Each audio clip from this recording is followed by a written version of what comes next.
Good morning. In this video, I will quickly review what we've covered in our today's live session. This is for those of you who missed out and who were unable to connect to the live meeting. So the objective for today's class was to learn about wind, sunshine, and learn about some of the important weather-related terminologies. So let us begin. Page number 46 from your textbook. You must have seen a sailing boat. A sailing vessels move forward because of the action of moving air, isn't it? So that moving air is called wind.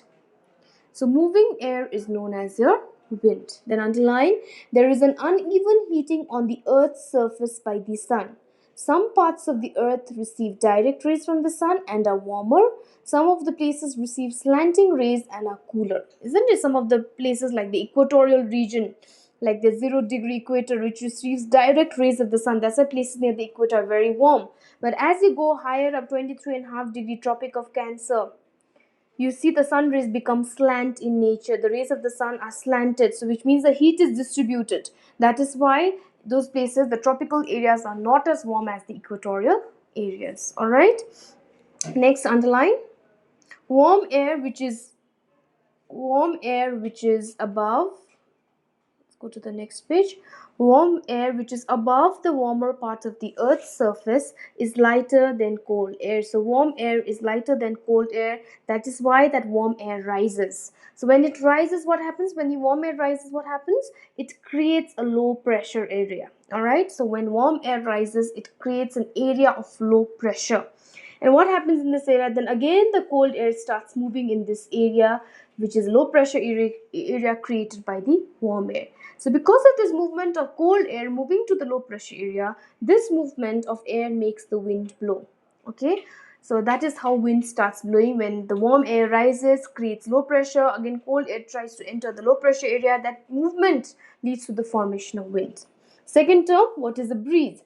Gentle moving air is called breeze, isn't it? We feel that, oh, sometimes it's a light, a very calm wind blowing, and we say, oh, it's a breezy day, nice breeze. That is how we use. So breeze is basically a gentle, very calm moving air is known as your breeze.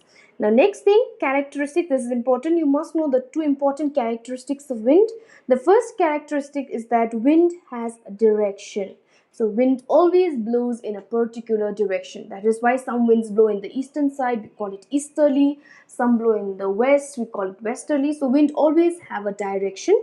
The second thing is that wind has speed. Every wind will have a speed. Some winds are very feeble, weak winds. Some are very powerful wind. Alright. So wind has speed and wind has direction are the two important characteristics of wind. You have to know that. Now let's learn about the instruments. Instruments to measure wind. Now, a weather vane, also known as the wind vane or weathercock, is an instrument for showing the direction of wind. So please don't get confused.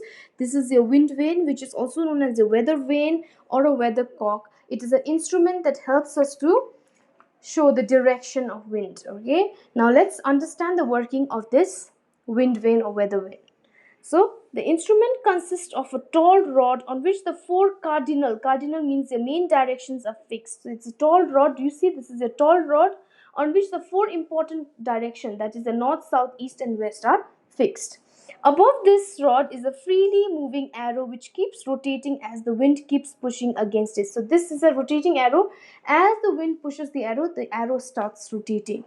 The arrow of the wind vane always points in the direction from which the wind blows. So whichever direction this arrow points, that is the direction from which the wind is blowing. Alright. In fact, winds are named according to the direction they blow from. Like the westerly, meaning the winds blowing from the west. Those blowing from the east are known as a easterly. So wind vane or weathercock or weather vane is the instrument to record the direction of wind. You have to know the picture along with the functioning of the instrument.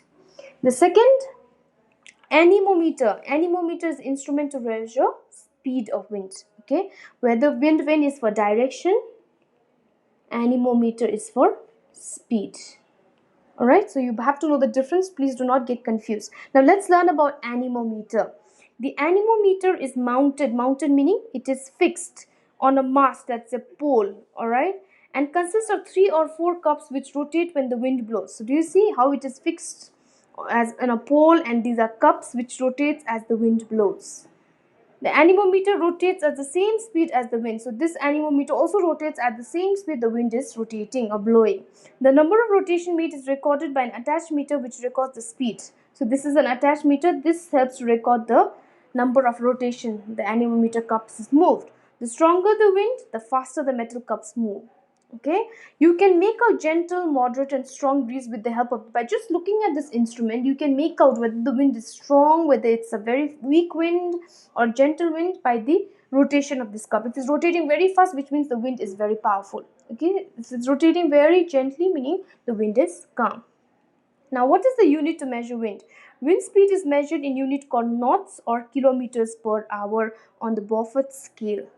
So this is a scale developed by Sir Francis Beaufort, who is a British admiral, commander of navy. So he invented this scale, and on this scale there's a unit that is used to measure wind speed is your knots. So whenever if you have to give what is the speed of wind, you never use centimeter or meter feet. That's the unit is knot. We say, oh, it is 350 knots per hour, or we would say it is 350 kilometers per hour. So that is how you give the speed of wind.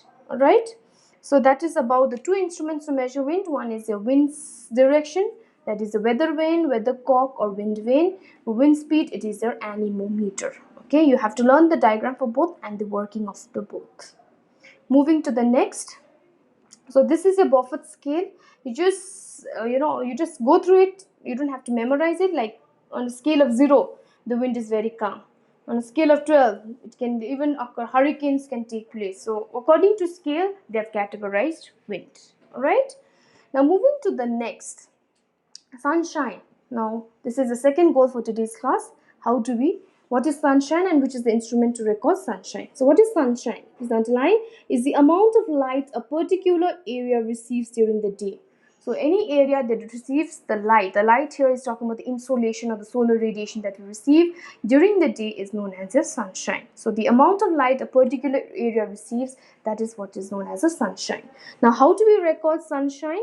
There is an instrument known as a sunshine recorder or a sundial. Is a device that records the amount of sunshine at a given location. So if you want to know how many hours of sunlight did we receive today, the instrument is a sunshine recorder or a sundial. So let's understand this instrument.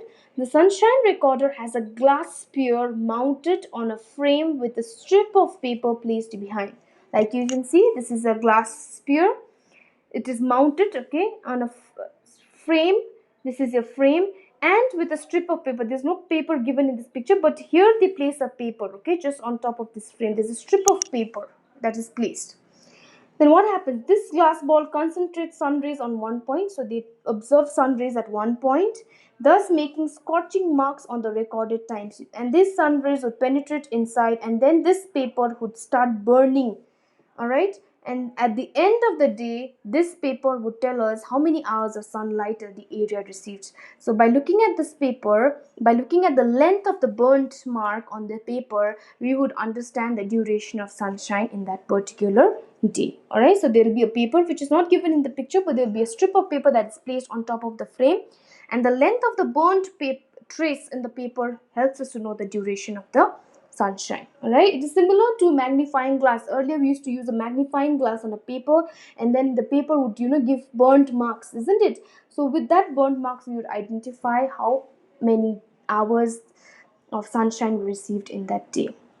All right, so that is about, and we have to keep it on a flat roof or on a clear ground in such a manner that they're well exposed to solar radiation. Otherwise, in your recording will be wrong.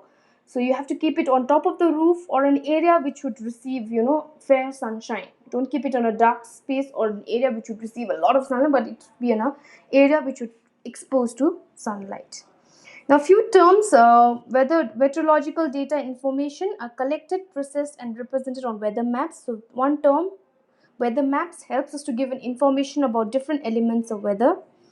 Next term, meteorological station, is a weather station which has all the different weather instruments kept, and this is the station that helps us to give the data or information about weather. Like you can see, there's the wind vane, anemometer, you see Stephenson's screen, rain gauge, which we've already learned. So all these instruments are kept on a weather station, and then they are recorded. All right.